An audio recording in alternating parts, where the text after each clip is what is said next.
E tash, nëse një njeri e bon këtë hijret, Ibn Uthejmini i përmend dispozitat e hijretit.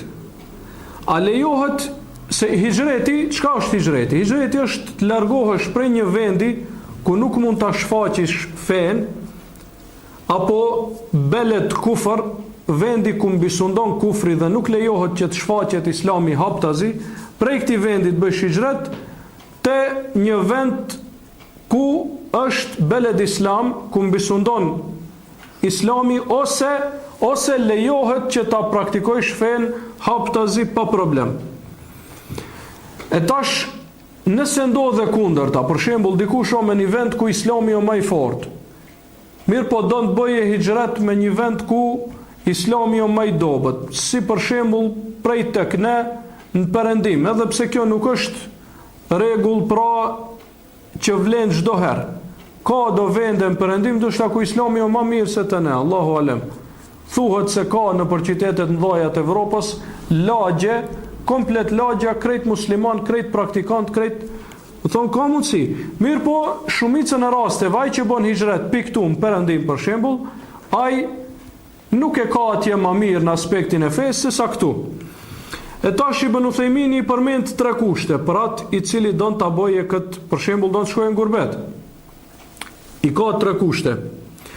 Të ketë devotshmëri që t'i kundërshtoj epshet që gjenden atje, të jetë i devotshëm. E dyta, të ketë dituri që t'i kundërshtoj dyshimet që gjenden atje. Do të thonë të jetë i ditur për meselet dhe dyshimet me të cilët do të përballet kur të shkojë atje. Se edhe ato kanë ideologji, andaj të shkojë pa u përgatit, ka rrezik që të shkojë atje dhe të bëhet ateist ose të bëhet Allahu alem, të ndrojë fen. Andaj e para duhet jetë i devotshëm. E dyta duhet jetë i ditur, të ketë dituri për gjendjen si është atje dhe për fenë e Allahut. Dhe e treta me të vërtet ketë nevojë për të shkuar atje. Më thonë të ketë nevojë feja e Allahut për të shkuar atje. Ose ai njeri, për shembull, ka probleme së një kryen obligimet këtu, do të shkojë atje. Atëherë duhet të jetë i devotshëm, duhet të ketë dituri dhe duhet të ketë nevojë. Dhe kjo nevoja duhet që të realizohet atje duke mos ju i rreziku feja. Do të thonë duhet të shkojë në një vend ku ai haptazi mund deklarohet si musliman. Haptazi mund duket si musliman. Haptazi mund ta praktikojë Islamin. Nëse këto kushte plotësohen, ky njeri atëherë do bëhet edhe i dobishëm për Islamin dhe muslimanët kur të shkojë atje. Pra t'ja shohin hajrin, do bëhet davet, dhe jese faktikisht ky ndikues pozitiv në atë shoqëri. Ju e dini se Indonezia si e ka pranu Islamin, e ka pranu nëpërmjet tregtarëve musliman. E tash këto tregtarë musliman kanë shku prej vendit Islam në vend kufrit, ama kanë pas devotshmëri, kanë pas dituri dhe ka pas nevojë. Edhe ai tregtar ka pas nevojë të shkojë atje të bëjë tregti, po edhe muslimanët kanë pas nevojë për ato artikuj që i kanë gjetë atje. Thonë ka pas nevojë të realt për të ndodhur një gjë e tillë. Dhe kur janë plotësuar këto 3 kushte, mashallah, një shtet i tërë ka pranuar Islamin. Kur këto 3 kushte janë neglizhuar, Allah i na rujt, muslimanët kanë shku për vendin e vet, atje janë bë mufsidin, janë bë kriminalët më të mëdhenj në vendin e kufrit, dhe janë bë faktikisht mur në mes njerëzve dhe Islamit.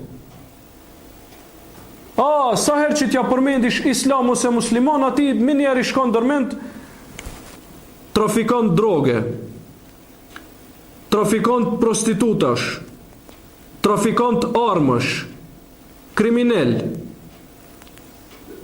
hajduta. Pse prot për muslimanëve i kanë bërë këtë punë këqija atje.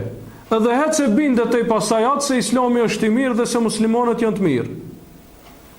Kanë shku atje pa i plotësu kushtet, edhe kanë bërë më shumë dëm se sa që kanë bërë dobi. Kjo po flas për Islamin, e mos folim se edhe vetveten e kanë shkatruar, Allah i na rujt. Se janë asimiluar, e kanë hub fenë, e kanë hub identitetin. Pastaj ato gjeneratat që vinë pas, çka ndodh? Asimilohen. Një pijot nesër mund të vije këtu edhe të luftojë të zhduke.